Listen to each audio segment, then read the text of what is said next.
Olá, bem-vindo a mais um vídeo. Meu nome é Adolfo Clair e você está no meu canal. Bom, no vídeo de hoje eu quero comentar um pouquinho sobre o cuidado que a gente tem que ter com algumas palavras parecidas, com sonoridades parecidas.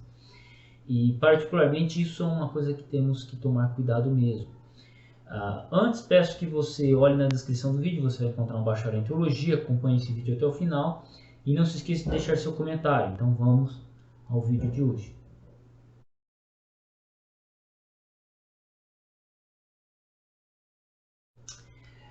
Como eu disse, teve um vídeo anterior que eu gravei, um vídeo anterior a este que eu gravei, que eu mencionei sobre Teós e sobre Zeus, né? E o que acontece? Algumas pessoas que são iniciantes no estudo do grego ou têm um desconhecimento metodológico, não pesquisam muito a fundo, o cara vê uma palavra lá, Zeus, no dicionário de grego, da Bíblia de estudo dele. O que vai acontecer? Ele vai achar que a palavra Zeus se refere a Deus. E na verdade não. Mas por que faz ele achar que isso uma coisa tem a ver com a outra? A sonoridade. Deus, Zeus. Deus, Zeus. Só que tem uma coisa que a gente tem que tomar muito cuidado. Qual é este cuidado? Não é porque a palavra soa parecido que ela é a mesma palavra. Ou que ela soa de um jeito em grego e no português ela soa parecido com a em grego, que ela é a mesma palavra. Não é. Não é. Então, por exemplo, você vai ter Zeus, só que Zeus é o nome próprio da divindade suprema do grego. E Deus, a palavra Deus que a gente usa, ela não vem de Zeus, ela vem de Theos. E Theos significa uma divindade particular, específica, não um nome próprio como é Zeus. Né? Zeus é tipo Adolfo. Né? Homem e Theos é tipo homem. Theos é geral. Né? Pode se referir a uma entidade específica, mas ela se refere de maneira geral. Então, por exemplo, você é um deus. Se eu for escrever em grego isso, né, eu vou escrever ti tu theos, né? Si theos, né? Tu si estin theos, tu é Deus. Seria isso, né? Você é Deus, ou você é um Deus. Então, vou usar o termo Theos, eu não vou usar o termo Zeus, porque o Zeus ele se refere a uma entidade específica, que é o Deus Supremo do Olimpo grego. Né? Então, essa é uma informação importante. Mesmo que Zeus, na sua forma de pronúncia, seja muito parecida com Deus. São duas palavras diferentes. Deus vem de Theos e não de Zeus. Entende? É um erro que tem que tomar cuidado. Eu vou dar um exemplo aqui. Gift. To gift. Presentear. To gift no inglês significa presente. Presentear. Esse é o significado de gift em inglês. Só que to gift, gift em alemão, por exemplo, significa veneno. Então, você pronunciou gift. Gift. Se eu estiver no contexto inglês, ela tem um significado. Se ela está no contexto alemão, ela tem outro significado. Tanto que aconteceu de um cara, de um americano presentear um amigo dele que estava morando na Alemanha, e ele escreveu, né, gifting, presente para um amigo tal. Quando chegou lá para os policiais conferirem, eles olharam e falaram, não abre não, não abre a caixa não. Ele falou, mas por quê? Tem veneno. É veneno. Mas por quê? Porque a palavra gift em alemão está relacionada com veneno. Sacou? Poison. Poison, né? Poison em inglês significa veneno. Ok? Só que poisson em francês pode significar veneno quanto peixe. É isso? Deixa eu só confirmar com a minha esposa. Acabei de confirmar aqui com a minha esposa. Ela falou aqui poisson. Poisson pode significar tanto veneno quanto peixe no francês. Mas no inglês ela só significa veneno. Entendeu? Então, é um cuidado que a gente tem que ter. No português, por exemplo, existem palavras que elas vão vão ter sonoridades que em outra língua ela é uma sonoridade diferente. Vou dar um exemplo. Tem uma banda dinamarquesa chamada Paulo Sérgio. Eu estava vendo um grupo dos amigos aqui que curtem rock, eles falavam, tem uma banda chamada Paulo Sérgio. Por que o nome da banda é Paulo Sérgio? Porque os caras procuraram um nome em português que fosse ofensivo na língua dinamarquesa. E adivinha, Paulo Sérgio soa muito pesado para os dinamarqueses, que é uma outra língua que eu nem conheço. Mas para nós aqui de língua portuguesa, Paulo Sérgio é um nome comum. Tem um cantor chamado, um teólogo chamado, tem um cantor gospel chamado, um teólogo calvinista presbiteriano, que é amigo meu, Paulo Sérgio Gomes, que fez o interlinear majoritário. E tem um cantor chamado Paulo Sérgio também, que tem a voz igual do Roberto Carlos, se eu não me engano. Mas você tem uma banda dinamarquesa que colocou Paulo Sérgio porque o Paulo Sérgio é ofensivo, tá ligado? Então, veja que não é porque a pronúncia é parecida, ou porque isso, ou porque aquilo, que você vai começar a criar teoria da conspiração em torno disso. Não. Você tem que ir para etimologia, você tem que ir para onde essa palavra é usada, o contexto, né? Quando a gente vai falar de tradução bíblica, nomes bíblicos, isso ou aquilo, a gente tem que ir e olhar como aquela palavra é usada, né? Tem uma galera que gosta de dizer que Jesus significa Deus cavalo, ou Deus porco, porque vem do latim e tal. Só que é o seguinte, você tem que parar para analisar e falar, peraí, Jesus significa Deus porco ou Deus cavalo? Ah, significa. Me mostre um local em que Jesus tem aplicação de Deus porco ou de Deus cavalo. Me mostre um documento. Me mostre um documento que Jesus significa Deus porco, né? Jesus do grego significa Deus cavalo, ou no latim significa Deus porco. O cara ele vai ter dificuldade de te mostrar alguma evidência, e ele não vai ter evidência nenhuma. Por quê? Porque ele usa o quê? Ele vai dizer que sus significa porco, e e vai significar el, vem de el. Então ele tem que inventar uma teoria conspiratória. Mas na prática, Jesus no latim não tem significado de porco. Jesus significa Jesus, né? Ou Josué. Pode procurar qualquer dicionário de latim. E no grego, Jesus, que eles vão dizer que significa Deus cavalo, porque é uma transliteração de El, Sus, eles vão dizer que significa Deus cavalo. E não tem nada a ver. Porque o Sus ali não é uma transliteração da palavra cavalo. O Sus de Jesus, por exemplo, no grego, ela é a terminação masculina. Então você tem a raiz ies, né, e a terminação ous, que é uma terminação masculina. Todo nome masculino ele termina em ous ou em os. Então ies, sos. Por quê? No hebraico, qual que é a raiz do nome O Senhor é Minha Salvação? Yeshua. Como é que você faz isso para o grego? Só que Yeshua, o alfa, ele é uma terminação feminina. Os nomes femininos em grego terminam em alfa, normalmente, ou em eta. Só que Yeshua, por exemplo, ou Yeshua, como seria pronunciado por um grego, ele tem um som de mulher, um som afeminado. Então, para não ficar um negócio esquisito, eles mudaram de Yeshua para Jesus, colocaram uma terminação masculina e gerou o nome Jesus. Simples assim. É só você pegar o texto hebraico, pegar o texto grego, você pronunciar, você conhecer um pouco de gramática grega, que você percebe isso, né? O que aconteceu com o nome Jesus, por exemplo? Para ser bem prático.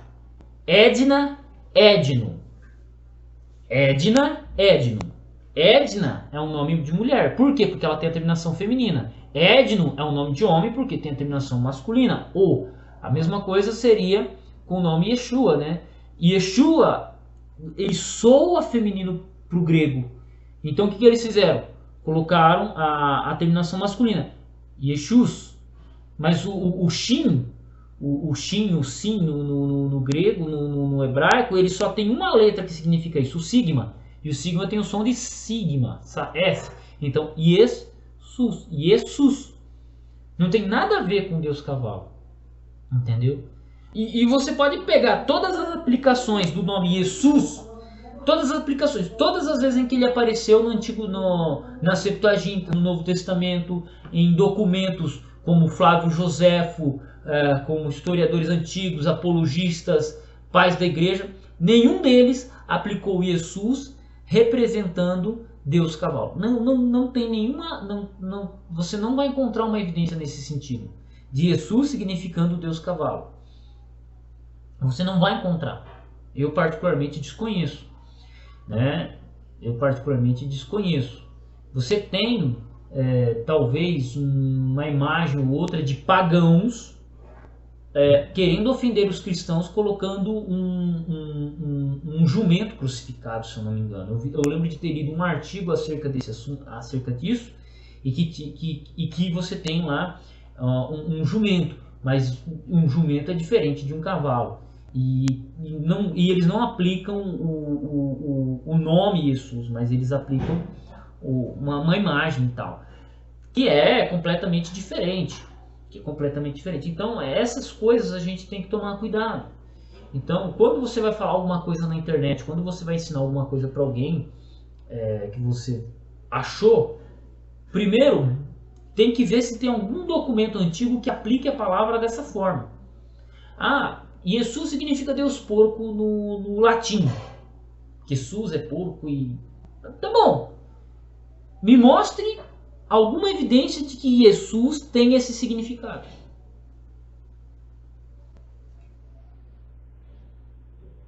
Silêncio.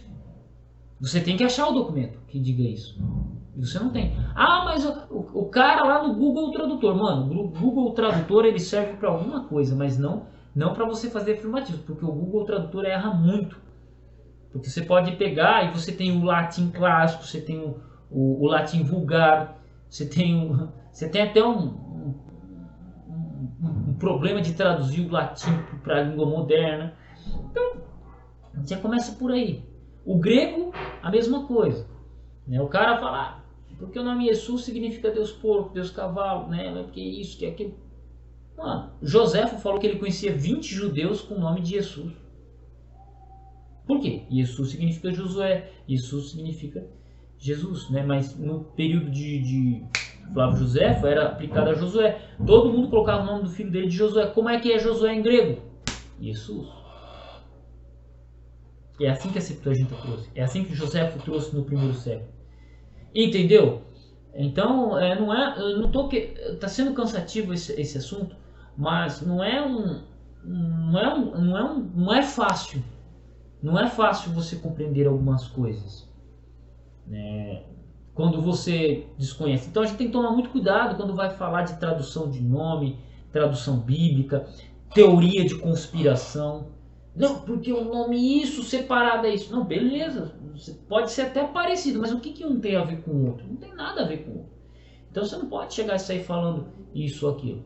Você tem que provar documentalmente, historicamente, que esse nome tenha esse significado. Simples assim. Então a gente tem que ir para a evidência para ver se a nossa teoria tem validade. E particularmente olhando, não tem validade. Acerca de dizer que Jesus significa Deus porco, que Jesus no grego significa Deus cavalo, que não tem nenhum dicionário de grego do mundo, seja de grego clássico ou de grego koiné, que aplique esse termo Jesus a um Deus, uma entidade pagã. Não existe. Todos eles colocam como Josué ou como Jesus de Nazaré. Trazem a referência de Josué e a referência de Jesus de Nazaré, Jesus Cristo. Todos os dicionários. E no que são baseados os dicionários? Em documentações, em estudos. Não é em caraminhola da nossa cabeça. Para eu provar que uma definição de um dicionário está errada, eu tenho que demonstrar por estudo, eu tenho que demonstrar por artigo, por estudos, por tese, que aquele significado está falho. Não é só eu chegar e falar está errado e pronto, acabou. Sacou? Eu não posso só chegar, está errado e acabou. Só que na internet, às vezes não chega essa informação pro cara. O cara que está gravando, o cara que está acreditando nessas teorias, ele às vezes é uma pessoa leiga, ele não conhece o processo de criação de dicionário, ele não conhece um processo de documentação, ele nunca ouviu falar em filologia, nunca ouviu falar em linguística, né? Talvez nunca tenha pego uma gramática, igual um vídeo do rapaz que, meu Deus, cara, eu vi o cara falando do nome Zeus significa Deus. E o cara, a falta de informação dele confundiu, misturou, ele aplicou Zeus como Theos e, nossa, meu, gerou um negócio muito complicado. E por que isso é? Porque é uma pessoa que tem desconhecimento querendo ensinar os outros. É uma pessoa que tem desconhecimento querendo ensinar os outros. É uma pessoa que nunca pegou uma gramática de grego na vida, não conhece a diferença entre o grego clássico e o grego koiné, não pegou e não procurou onde que Zeus é aplicado no Novo Testamento em grego, não procurou Zeus na Septuaginta. Aí você fala, mas por que isso é importante, Adolfo? Porque você vai ver, opa, Zeus significa Deus, então peraí, vamos ver lá se Zeus é aplicado para Elohim. Não é aplicado para Elohim. Para Elohim é aplicada a palavra Theos. Então é uma coisa tão simples. Só que o cara, às vezes, ele no afã de querer mostrar, de que ele não foi pesquisar, não foi perguntar para quem conhece mais. Entendeu? Então por isso que é importante você estudar grego. Estude grego comigo. Entendeu? Na descrição do vídeo você encontra meu telefone. Também tem um curso de teologia, conhecer história. Não é só simplesmente começar a inventar teorias conspiratórias acerca de Deus, acerca de Jesus e por aí vai, entendeu? É um negócio que a gente tem que ter paciência, tem que ter vontade. Tem assunto que é tão sensível que eu, antes de vir gravar com vocês aqui, eu pergunto para amigos que têm conhecimento. Tem coisa que eu simplesmente gravo e meto aqui, pai. Se eu tiver errado, eu retiro o vídeo. Se eu ver que não estou errado, é uma opinião minha, mas que tem relevância, que eu sustento o que eu falo, eu mantenho o vídeo. E se alguém perguntar, eu dou a referência bibliográfica do que eu estou falando, né? E por aí vai, entendeu? Então, é assim que tem que ser. Agora, não é só porque você pegou um dicionário de grego lá da Bíblia Palavra-Chave. É isso, beleza? Deus abençoe seus estudos. Muito obrigado você que assistiu esse vídeo até agora. Deixa seu comentário, comenta aí, cara. Compartilha esse vídeo com seus amigos. Sério mesmo, compartilha nos grupos. Dá uma força aí pro vídeo chegar a ter engajamento, porque essa é uma coisa pouco falada. Ela é pouco falada. Pouco falada em que sentido? Você tem pessoas cometendo erros porque tem poucas pessoas falando. E pessoas como o meu canal tem pouca voz. Como assim pouca voz, Adolfo? O YouTube ele não notifica para as outras pessoas. Então você tem que compartilhar esse vídeo com seus amigos, compartilhar nos grupos de WhatsApp, de Facebook, para que o YouTube entenda que esse conteúdo é relevante e leve para as pessoas que estão ensinando errado também. Porque o YouTube tem essa força, né? Mas eu preciso da sua ajuda, do seu compartilhamento, do seu like e do seu comentário aqui. Beleza? Tamo junto, campo de batalha. Fique com Deus. E se discorda do que eu estou falando, também pode comentar aqui, mas comente citando referência bibliográfica, se possível, né? Assim, alguma referência de algum estudo e por aí vai. Beleza? Tamo junto, campo de batalha. Deus abençoe seus estudos e fique com Deus.